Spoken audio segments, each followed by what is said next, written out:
Oi, gente, tudo bem? Esse é o podcast Personagens Geniais e esse é o primeiro episódio.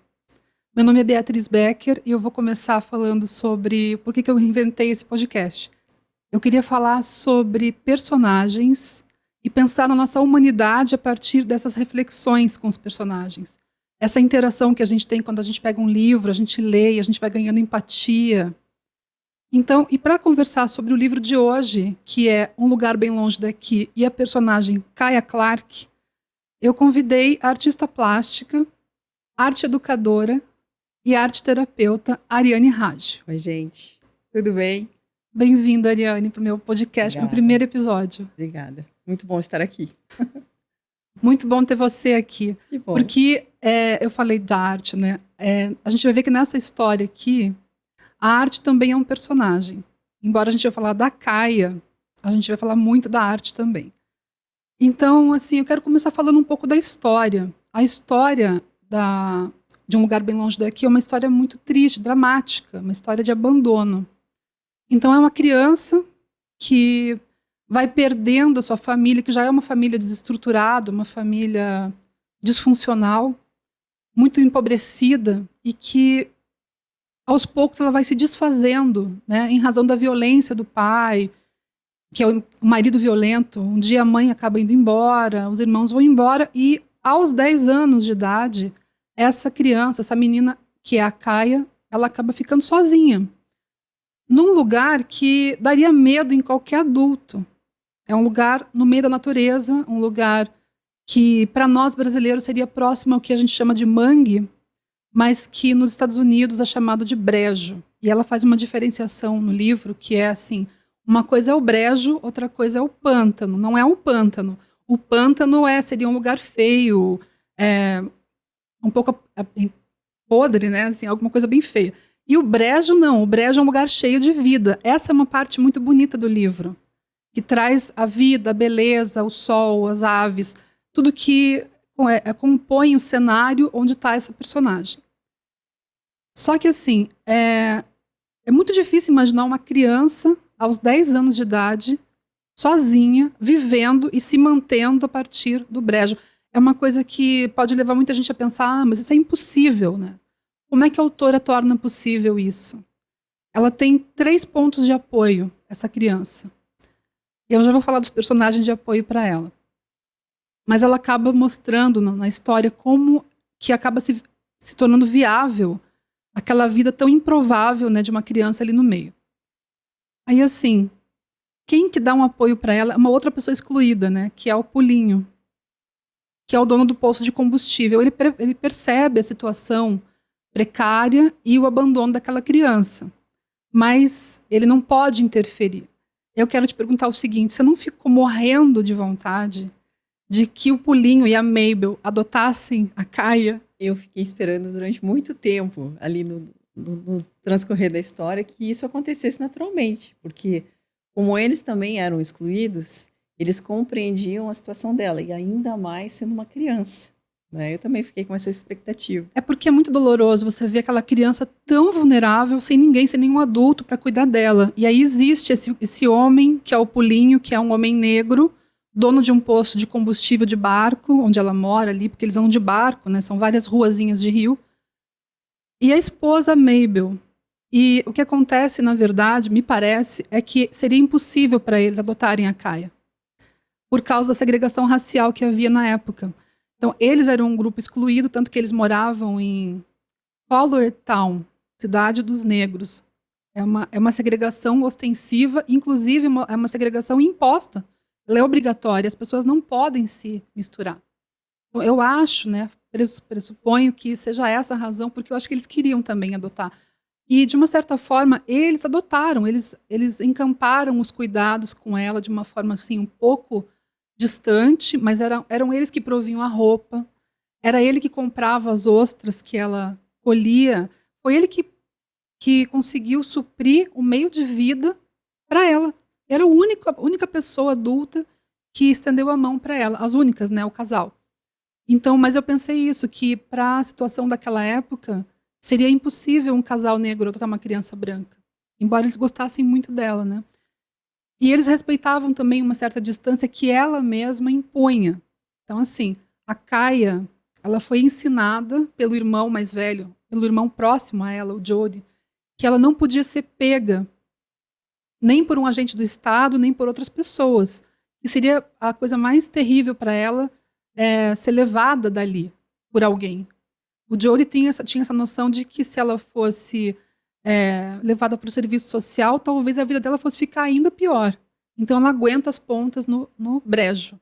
E vai ficando, e os anos vão passando, e essa criança vai ficando ali, vai crescendo na total solidão. Gente, esse livro, ele me fez chorar muito. Eu não sou a pessoa que chora muito em livro, sabe? Às vezes, mas nesse livro, eu até coloquei ele na minha página de literatura do Instagram, que foi o livro que eu mais chorei no ano de 2023, mas chorei muito. Comoveu você também, né? Não, com certeza. Eu lembro que em alguns pontos mais do que outros, mas por ser artista, a gente percebe muitas características na Kaia que são comuns aos artistas. Então, eu me identifiquei muito com o personagem, e, claro, também me emocionou bastante. É muito emocionante mesmo você imaginar os dias passando, as semanas passando e a menina naquela solidão, né? Eu que sou da área do direito, já penso assim, nossa, a coisa mais gravosa para uma pessoa é ficar numa solitária, né? Quando ela está presa, por exemplo, é um castigo. E para ela era uma imposição da vida. E ela acaba vivendo nesse mundo e vai fechando nesse mundo, sempre muito sozinha, de uma tal forma que ela já não consegue mais se integrar na sociedade, né? Chega um momento, tem algumas partes em que ela vai até a cidade comprar alguma coisa, ela vende as ostras e consegue um dinheirinho pouco para comprar assim fósforo, vela. Ela precisa ir até a cidade, né?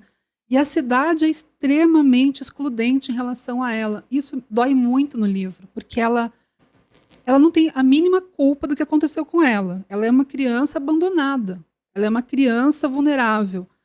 E quando ela vai até a cidade, ela é extremamente maltratada pelas pessoas. Tem uma cena em que uma outra criança se aproxima dela e ela mesma cai, ela fica encantada porque aquela criança é limpa, aquela criança tem um cabelinho arrumadinho e de repente ela só fica olhando e ela conversa, acho que troca umas palavras e a mãe da criança vem correndo, se afasta dessa menina porque ela é suja, porque ela tem germes. E então é uma criança e as pessoas que excluem, isso é muito forte, né? Elas não ligam para os sentimentos da pessoa excluída. A pessoa excluída tem sentimentos. A criança excluída, sabe? Então é doloroso demais, né? Eu fiquei, assim, muito tocada com essas coisas. E, assim, tem também o livro, gente. O livro e o filme. Tem o filme é belíssimo também. Mas a proposta de hoje é o livro, né? Então, assim, me chamou a atenção o seguinte. Por que eu trouxe a Ariane aqui? Porque, para mim, a arte está tão presente que ela chega a ser um personagem. Além da Kaia, a arte existe de uma forma tão intensa, porque no fim é ela que salva. Como ela salva? Vou explicar para quem está vendo e não leu o livro, nem viu o filme. A mãe da Kaia pintava. Ela tinha o dom da pintura, ela era uma artista. E ela, quando vai embora, a Kaia guarda aquela informação e ela começa, sozinha, a pintar. Ela aprende a ler e escrever com um vizinho, também uma pessoa que aparece pontualmente ali de vez em quando, e gosta dela genuinamente, é uma pessoa boa, um menino um pouco mais velho que ela, e ensina ela a ler e escrever. E aí ele traz livros de biologia para ela. E os livros de biologia, porque ele é da biologia, depois ele vai se tornar um biólogo, e ela capta aquilo e fala, bom, deixa eu desenhar a biologia do meu lugar. Ela começa a desenhar e a pintar as aves, as plantas, os insetos, tudo que ela vê no brejo. Isso vai envolvendo a Kai. Me parece que é isso que salva o lado emocional dela. Me parece que é isso que preserva a saúde mental para que ela chegue à vida adulta, de certa maneira, saudável, porque era muito improvável isso, né? No caso, ela já tinha uma tendência natural a colecionar, a observar muito o entorno dela. Ela colecionava penas, e aliás, eles tinham isso em comum, né? Sim, eles trocavam Eles trocavam penas. as penas, sabiam quais eram as espécies e tal, e as conchas e tudo mais. Então, ela tinha um exercício de observação do próprio entorno da própria vida muito intenso, porque justamente ela estava inserida na natureza. Então, ela tinha essa liberdade, né? E aí, naturalmente, já havendo esse contato com arte, com pintura, com expressão, de alguma forma, que ela via na mãe, ela foi desenvolvendo também a observação dela através da pintura, dos desenhos, foi catalogando, foi registrando aquilo, e, de certa maneira, isso ia organizando também o mundo interior dela. Isso é arte educação e isso é arte terapia, né? É, Das duas maneiras, né? a arte-terapia realmente trata disso, né? Inclusive, nós temos um ícone no Brasil, que é a Anísia da Silveira, é uma Grande. psiquiatra fantástica. Gente, se vocês não conhecem, procurem. Tem inclusive um filme sobre Nise. E ela foi a primeira profissional, além de ser mulher, né, a tratar seus pacientes com arte-terapia. Porque, conforme Jung fala, a arte ela permite que o seu subconsciente, que não pode ser acessado pelo seu consciente de forma direta, se reorganize. Então, em caso de traumas, coisas mal resolvidas, autoconhecimento mesmo. A arte, ela dá essa abertura, esse lugar de liberdade para se lidar com algo que não se tem consciência dentro de si. E aí, a partir daí, você vai promovendo uma auto-organização no seu subconsciente, no seu mundo interior, nas emoções, né? Você acha que a linguagem, quando não se acessa a linguagem falada, aquela linguagem formal da gente, a arte consegue entrar nesse espaço por outros meios e tratar as pessoas? A arte não é de hoje, né? Na história da humanidade, ela tem esse papel de reorganizar o que não é consciente. Isso. Então, a gente tem algumas referências. No Brasil, inclusive, Inês da Silveira já trabalhava com isso, foi pioneira em aplicar arte-terapia aos seus pacientes, é uma psiquiatra incrível. A arte, ele propicia, digamos, um espaço de liberdade para que o indivíduo consiga se expressar sem julgamento, naturalmente. Então, porque é algo subconsciente, algo que ele não tem conhecimento, que vive dentro dele, que se traduz em emoções, em comportamentos, né? Então, quando você tem acesso a esse exercício de poder se expressar livremente, seja através de pintura, escultura, qual seja o meio, não importa, escrita inclusive, né? Isso promove uma auto-organização do seu subconsciente. Você acessa níveis e emoções. Por isso que ela consegue viver de uma certa forma equilibrada. Ela tem momentos na história que você percebe que ela não é integrada na sociedade, de forma nenhuma. Ela não tem como ser integrada na sociedade, né? Ela é uma pessoa sempre excluída. Ela já tem, na origem da família, já tem toda aquela violência que a criança que cresce na violência, me parece, ela não conhece uma outra forma de vida. Ela vai, talvez, conhecer isso na vida adulta, depois que ela consegue se encontrar e ter outras experiências. Mas, para ela, na origem, o ser humano, o grupo, é um grupo violento. Então, ela fica sozinha, não por escolha dela. Então, me parece assim, nossa, ela tinha tudo para ser uma pessoa totalmente desajustada. Uma pessoa que é incapaz de conviver em sociedade. Mas não, ela parece que se organiza por esse meio, que é o meio artístico.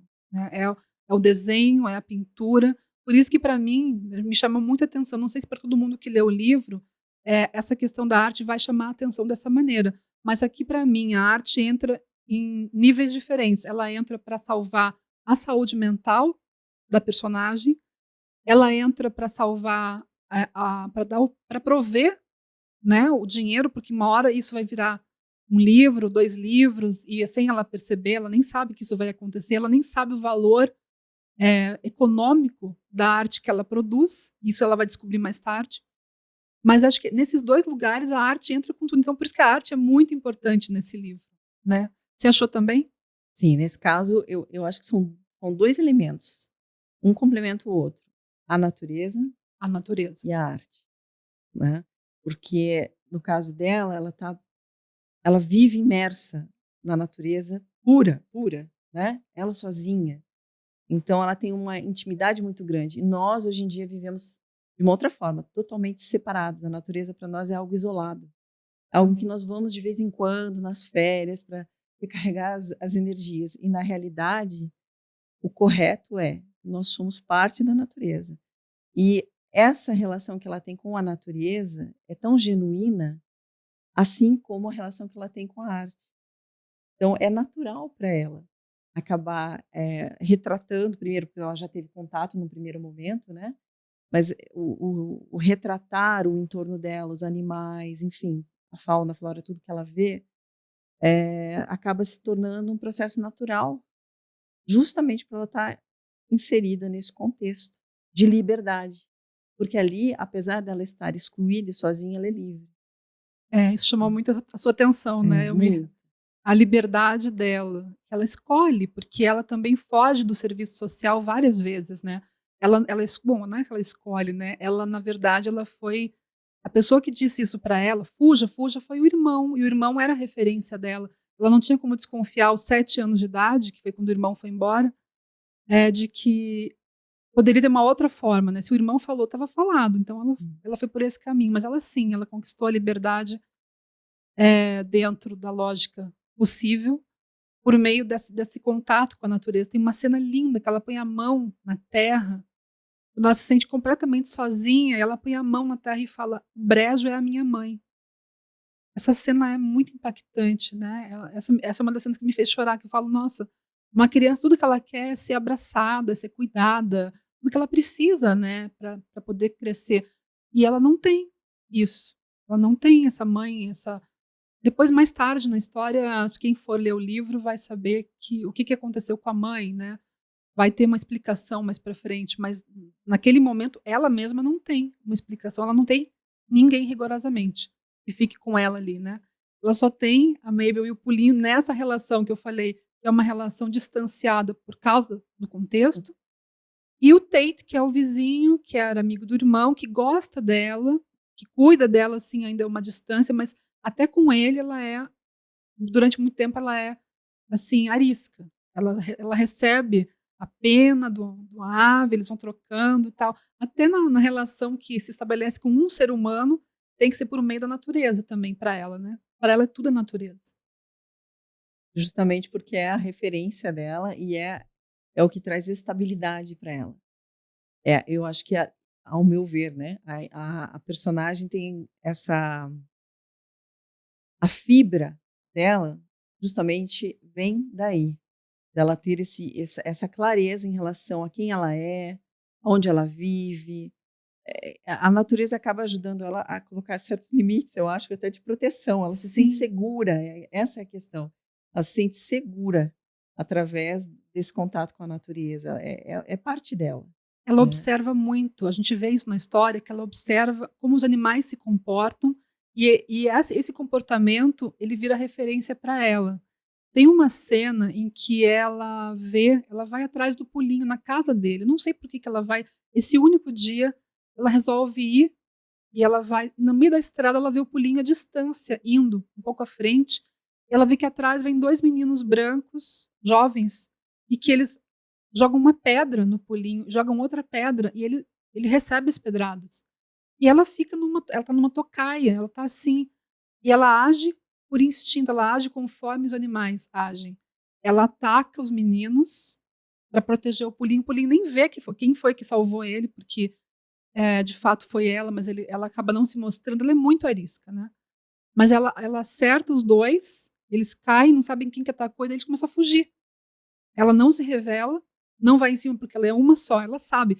Ela tem muita noção da vida porque observa os animais na sua vida, né, natural ali.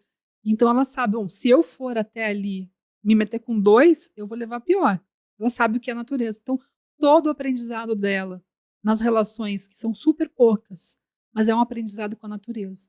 Então as duas, a natureza e a arte, você falou muito bem, né? Que são também personagens da história. Eles são muito fortes ali, a presença deles, né? São os pilares dela. São os pilares dela.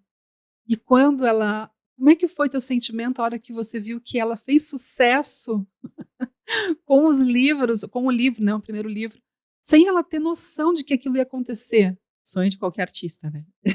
É o sonho de qualquer artista. Eu acho que essa é a maior dor dos artistas, né?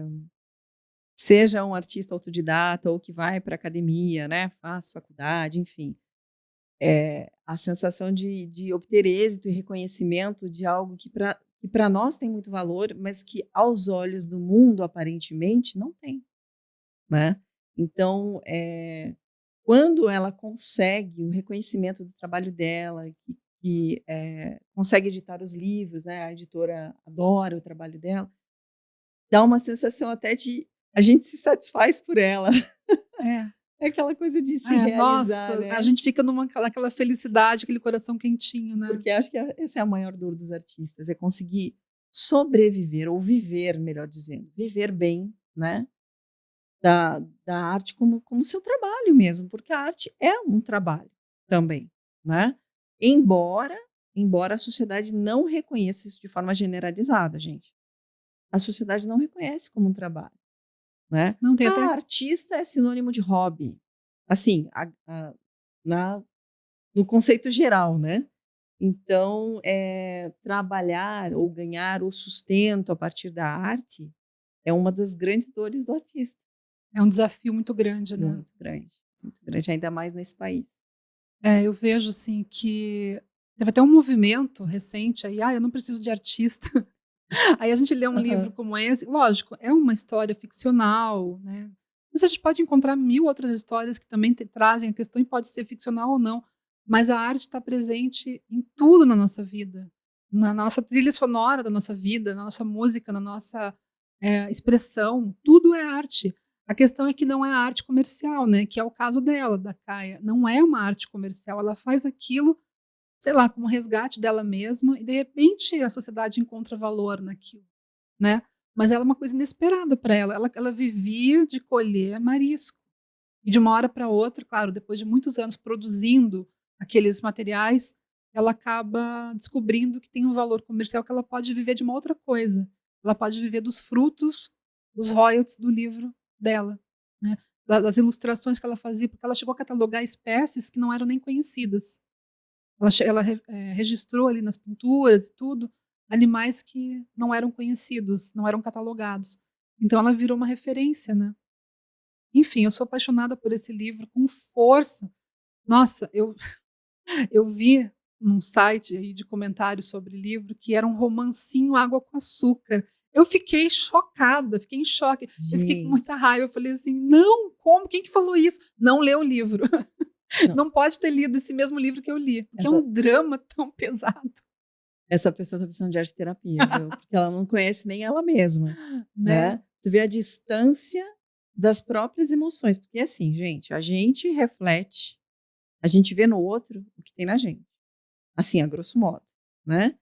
Então, esse exercício do sentir, do observar, do se identificar com o que realmente existe dentro de nós, o que somos nós de verdade. Na maioria das vezes, a gente é cópia, a gente replica, né, o que a sociedade nos mostra, o que nossos pais nos ensinam, enfim. Esse exercício do sentir é, é muito importante.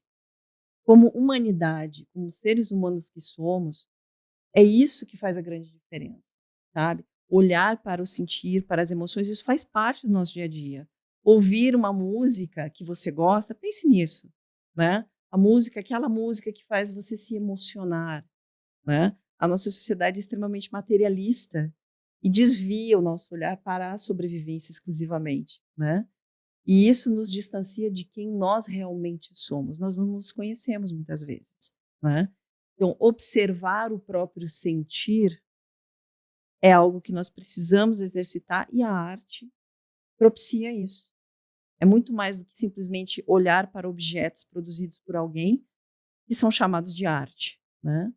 É muito sério isso, né? Por isso que eu levanto a bandeira da arte-educação, porque a arte-educação não é simplesmente educar sobre história da arte, movimentos artísticos, reconhecer pintores, não. A arte-educação é um exercício humano, de autoconhecimento. É ter esse contato com as possibilidades que existem dentro de mim de forma livre. É autoconhecimento, gente. Eu queria que você contasse para as pessoas aquela passagem sobre a, a monitoria e a pessoa que foi ali falou, mas o que que é isso? Aqui é arte? Queria que você contasse para as pessoas, porque é bem interessante essa história. Eu trabalhei um tempo no Museu Oscar Niemeyer como monitora. Eu fazia parte da equipe de ação educativa, trabalhei em vários lugares, na Fundação Cultural, enfim. E especificamente na primeira exposição de arte contemporânea que foi feita no MON, chegou um senhor de Guaraqueçaba, se não me engano, era pescador, bem humilde, e ele viu uma obra do Nuno Ramos que era enorme, assim, era um painel gigantesco, eram vários objetos colados, né? E ele olhou para aquilo, mas moça, isso é arte? Né? Eu falei, o que o senhor está vendo aí? Aí ele começou a descrever. Aí daqui a pouco ele começou, nossa, mas parece que aqui é um morro, parece que ali tem uma pessoa. Ele começou a desenvolver uma narrativa do que ele via na obra, né? E esse é o objetivo, gente. É um exercício de observação. Porque quando você observa uma obra de arte, você vai ver aquilo e vai captar informações de acordo com as tuas vivências e com quem você é. De repente, ele começou a fazer conexões e descobriu ali um super significado naquela obra, né? E aí, no final, ele disse assim, então arte é isso. Eu falei, a arte é isso. É o senhor parar e fazer esse exercício do que o senhor vê. Nós conversamos aqui nós dois sobre o que nós estamos vendo. Ele trouxe à tona algumas questões sociais que ele identificava naquela obra. Então, é isso, gente. É um exercício inclusive de sociedade, né? Da gente saber como que nós nos comportamos como indivíduo inseridos num contexto social. A arte também propicia isso. Cada artista vai trabalhar uma determinada temática. É muito rico isso, né? Mas é muito legal esse exercício, sabe? As pessoas vão no museu muitas vezes só para ver, né? E esse é o objetivo, é para ver, né? Não se preocupem em querer, por exemplo, entender tudo ou saber quem foi que pintou. Sintam, a palavra é sintam. Vocês têm que ir no museu, sentar ou ficar de pé diante de uma obra, observar o que eu sinto olhando para isso, o que me causa. Por quê? Se questionar. Olha, estou vendo tal coisa, nossa, eu gostei disso aqui, por que eu gostei? Nossa, isso me remete a tal coisa. É um exercício do sentir, gente. Não tem que ter sempre um objetivo atrelado a dinheiro, um objetivo Estético. Exato.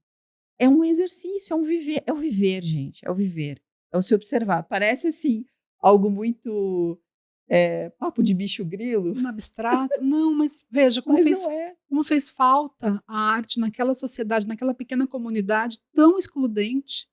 Porque assim, eu falo de literatura já faz anos. Primeiro eu falava para as pessoas individualmente, né, para cada um, até que minhas amigas falaram assim, faça um canal. Eu não fiz, e fiz uma pequena página no Instagram. Comecei a falar, porque eu queria falar de livros que ninguém estava falando. Porque, na minha concepção, o livro, que é uma forma de arte também, é uma expressão, ele traz empatia, ele faz com que você veja uma situação por uma ótica que não é a sua. E a arte visual também, as artes plásticas também vão fazer você ver algo e questionar. Você me falou isso. A arte não existe para ser bonita, ela existe para causar reflexão. Né? Ela traz a reflexão.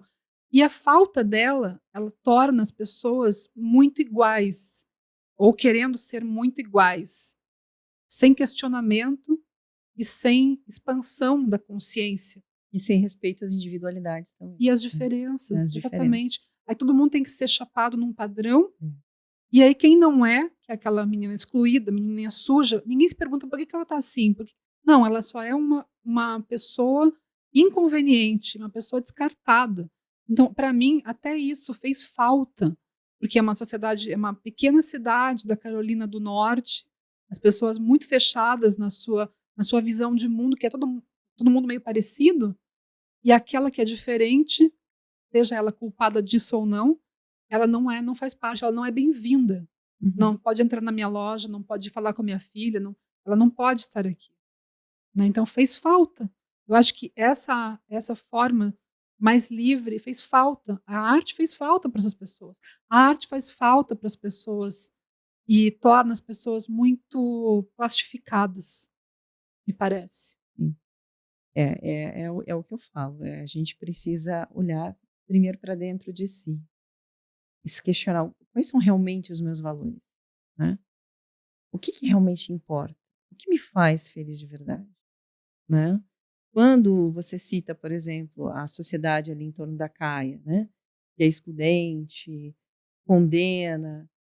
Quando a gente faz esse exercício de se colocar no lugar do outro, como, por exemplo, através da leitura de um livro, né? Que você está vendo a vida do personagem do prisma dele. Isso. E às vezes é um personagem que, num primeiro momento, você condenaria na sua vida real. Né? Sejamos sinceros aqui. Isso é importante, porque é um exercício de humanidade. É se ver no outro também. É compreender o outro. Por que o outro chegou naquela situação? Né? É muito profundo isso. Né? É muito profundo. E, infelizmente, em termos de educação no Brasil, né? A gente não tem esse acesso, esse exercício. É algo que deve ser proposto já desde tenra idade, esse exercício, sabe? Isso produz adultos mais equilibrados, com uma visão de mundo mais ampla, mais compreensivos, né? E conseguem visualizar uma mesma coisa de vários ângulos. E essa é a grande sacada, né? A gente conseguir ver as questões da vida de todos os ângulos, não só do nosso. E a gente sempre acha que é o certo. Eu tenho uma ideia de que a gente vê o mundo por uma janelinha, né? E quanto mais a gente toma contato, por exemplo, com mais livros, com mais informações, com mais arte, com mais elementos, né? Essa janelinha vai expandindo. E a gente não pode interferir na janelinha do outro, né? Falar assim, vamos expandir essa janelinha. Não, isso é um trabalho individual. A gente pode até incentivar, eu incentivo bastante. Eu tenho até que é projeto de dar livro de presente, enfim. Faço o meu melhor assim para poder trazer as pessoas para a leitura, porque me parece, na minha vida pelo menos tem sentido isso, de que a literatura abre essa janelinha até uma certa rapidez, assim, a gente consegue ampliar muito mais rápido o nosso ponto de vista, né? Nossos prismas para enxergar a vida. E aí, para ser uma pessoa que questiona isso, né? E que não trata o outro de uma forma tão desumana. Quando você tem uma empatia maior, você consegue tratar as pessoas de uma forma mais humana. Ver o outro como um outro humano, né? Como dizia o Jung, uma alma humana diante de outra alma humana. Enfim, eu acho que a gente está indo para o final, imagino, e eu queria continuar dando um incentivo aqui sobre essa leitura. Quem não leu esse livro, eu queria dizer que ele vai para além do que a gente falou aqui. Ele tem bastante desdobramento, ele ganha um ritmo, em um certo momento ele vai ter um grande mistério. Né? Desde o começo do livro, esse mistério vai aparecendo, no final ele vai ser revelado. Isso não vou falar aqui, eu queria falar da personagem Caia, que é uma menina forjada pela natureza e trazida ao centro dela pela arte, me parece. Ela é muito inspiradora, gente. Eu tenho certeza, eu pelo menos, né? Ao conhecer a história toda, a vontade que dá é de realmente ir morar no meio da natureza. Ela é muito inspiradora, né? Porque ela tem uma autonomia muito grande, um autoconhecimento também muito grande em relação a ela mesma. Ela sabe quem ela é. Ela sabe se posicionar no mundo apesar dos pesares, apesar da sociedade e tudo mais, né? É muito inspirador, principalmente as cenas em que ela está nesse contato, mais que se descreve mais esse contato com a natureza em si, né? Tem alguns pontos ali, algumas cenas específicas que É a são parte lindas. mais linda, né? É muito inspirador, gente. Inspira a gente a olhar para a gente também, assim, sabe? E eu, né? O que eu estou fazendo para viver essa plenitude? Para encontrar essa plenitude? Eu gostaria de viver assim, da vontade. Você foi para esse lugar, né? Não, eu me identifiquei totalmente, assim, né? A gente Geralmente, artista tem essa, não todos, né? Mas eu falo por mim, essa tendência ao isolamento, mas não isolamento negativo, é um isolamento de meditação, meditativo, de observação mesmo, né? De interação, mas é uma interação subjetiva, não necessariamente mental, né? Então, eu acho que isso é uma coisa que faz falta tanto na vida da gente, sabe? E Se a gente pode permitir pôr. isso, sabe? É uma reflexão super importante, porque a gente pode tomar essa escolha, fazer esse movimento com consciência. Você está falando de um lugar assim, eu acho que isso é importante.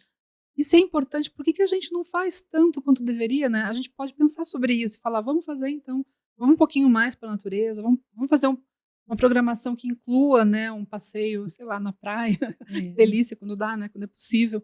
Mas sim, para a gente poder ter escolhas, né, e escolhas conscientes, não escolhas mecânicas que estão ali só para suprir o dia a dia. Enfim, acho que essa é a ideia do papo de hoje, trazer as pessoas para esse pensamento, né, para essa reflexão e para esse livro e para essa personagem riquíssima que é a Kaya Clark, nossa amiga aqui que já ficou no coração. É isso. Gente, deixa eu falar só mais uma coisa. Eu quero dizer para vocês conhecerem o site da minha amiga aqui, Ariane Raggio, com 2 Gs.com. Vocês vão entender um pouco mais da obra dela. E, se gostarem, indiquem para as pessoas, chamem mais gente para assistir, porque essa é uma conversa que interessa mais pessoas. Acho que pode fazer muita gente se sentir bem. E a gente vai falar de muitos personagens aqui nesse podcast. Espero que vocês tenham gostado e até a próxima. Até mais, Tchau. gente.